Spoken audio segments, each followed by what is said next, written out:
इस बार क्या लग रहा है आपको? देखिए, इस बार पाटलिपुत्र की बात करें तो मुझे लग रहा है कि मीसा भारती चुनाव नहीं लड़ रही है, पाटलिपुत्र क्षेत्र की जनता चुनाव लड़ रही है। क्योंकि जिस तरह से प्रधानमंत्री के प्रति आक्रोश है देश की जनता में, और ख़ास तौर पे क्योंकि यहाँ से भी स्थानीय सांसद रामकृपाल जी 2 बार से रहे और कोई भी विकास का कार्य इस क्षेत्र में नहीं हुआ और देश में भी नहीं हुआ। बहुत आक्रोशित है इस देश की जनता।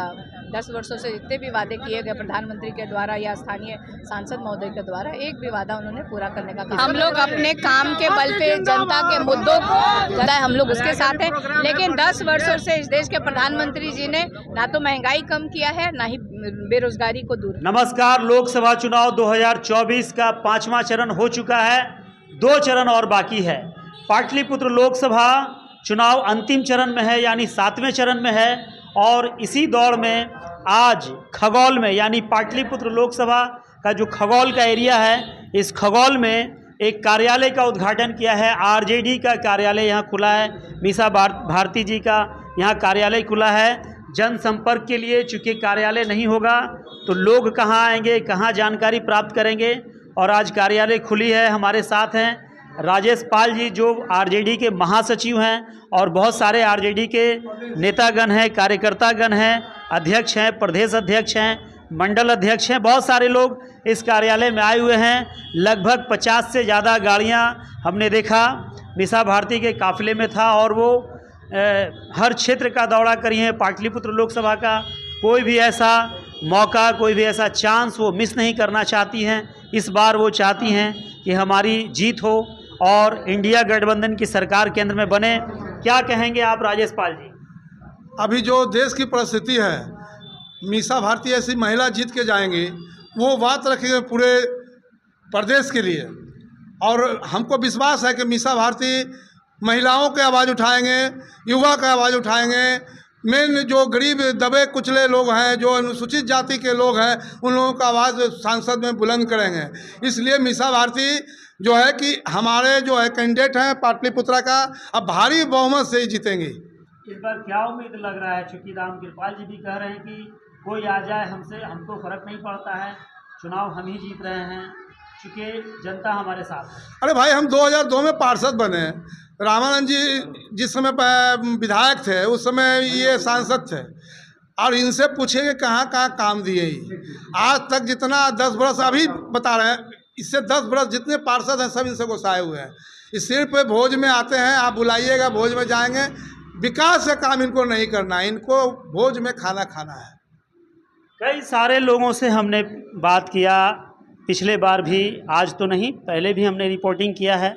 इस रिपोर्टिंग में लोगों ने बार बार यही कहते हैं रामकृपाल जी के बारे में कि पूरी भात खाने में आगे हैं, भोज खाने में आगे हैं। ऐसा आरोप क्यों लगाई जाती है? क्योंकि वो विकास के मामले में 10 वर्षों से एमपी हैं, कुछ किए नहीं हैं, केवल लोगों का आश्वासन देते हैं। और देश में हमारी इतनी महंगाई चरम सीमा पे है, युवा बेरोजगार है, नौकरी नहीं है, कहीं पे उनका विकास नहीं दिखता है, और लोग बहुत निराश है, छात्र से लेकर नौजवान तक। महिलाएं भी उपेक्षित हैं, और क्षेत्र में अगर विकास होती तो उनको घूमना नहीं पड़ता है। इसलिए हमारे दावे के साथ कह रहे हैं कि विकास नहीं हुआ है। आप बता सकते हैं ऐसा कौन कौन सा विकास है जो नहीं हुआ है? हमारे यहाँ खगौल नगर क्षेत्र में कोई विकास उनका बोर्ड नहीं लगता है। किसी भी ऐसी चीज़ में ना गली का काम किया हो, ना सड़क मामले में हो, ना ही बिजली मामले में, कहीं भी उनका नाम निशान नहीं है कि हाँ उद्घाटन किए हो, फंड दिए हो। ऐसा खगौल में तो हमने कहीं नहीं देखा है। सिर्फ खगौल ही में या पूरे पाटलिपुत्र लोकसभा? पूरे पाटलिपुत्रा क्षेत्र में नज़र नहीं आते हैं। और क्या वो आते हैं और केवल भोज में जाते हैं, खाते हैं और चले जाते हैं। आप बताइए, आप युवा हैं, इस बार क्या लगता है चुनाव में युवा की भागीदारी कितनी रहेगी? बिल्कुल बिल्कुल, युवा की भागीदारी इस बार बहुत ज़्यादा है। बेरोजगारी, महंगाई इतना ज़्यादा बढ़ चुका है हमारे पूरे भारत में, और इस बार पाटलिपुत्रा लोकसभा क्षेत्र में एकदम बदलाव होना एकदम ज़रूरी है, बहुत ज़रूरी है, और बदलाव होकर रहेगा। और कम से कम मीसा दीदी 2 लाख वोट से इस बार विजय घोषित होंगी।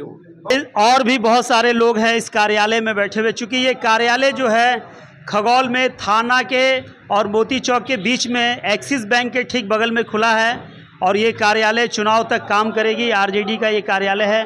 बहुत सारे लोग आए हैं, नाश्ता भी चल रहा है। आप बताइए क्या है इस बार युवा का मन, और चूंकि देश में युवा बहुत ज़्यादा है, और युवा का मन क्या है, किसके तरफ युवा जा रहे हैं? बहुत अच्छा है, लालटेन का सब लालटेन के हैं, बहुत सब लालटेन है। आप क्या कहेंगे भाई साहब, क्या है युवा का विचार? बिल्कुल इस बार जो है बदलाव करना है और बदलाव होगा इस बार। केंद्र में किसकी सरकार बनेगी? क्या बोल रहे हैं? केंद्र में किसकी सरकार बनेगी? केंद्र में इंडिया गठबंधन की सरकार बनेगी। नरेंद्र मोदी जी का जो चल रहा है, क्या हुआ? नरेंद्र मोदी की सरकार खत्म है अभी क्यों खत्म होगा? वो तो दावा कर रहे हैं कि भाई हमने तो बहुत किया जाता है, दावे तो खाली है। बेरोजगारी देख रहे हैं हिंदुस्तान में कहाँ जा रहा है, महंगाई कहाँ जा रहा है। खाली जात पात का राजनीति करते हैं, हिंदू मुस्लिम करते हैं। पॉलीग्रेनाइट से अपने घर के दीवारों को बनाइए। इसके लिए आरके सुपरस्टार से संपर्क कीजिए।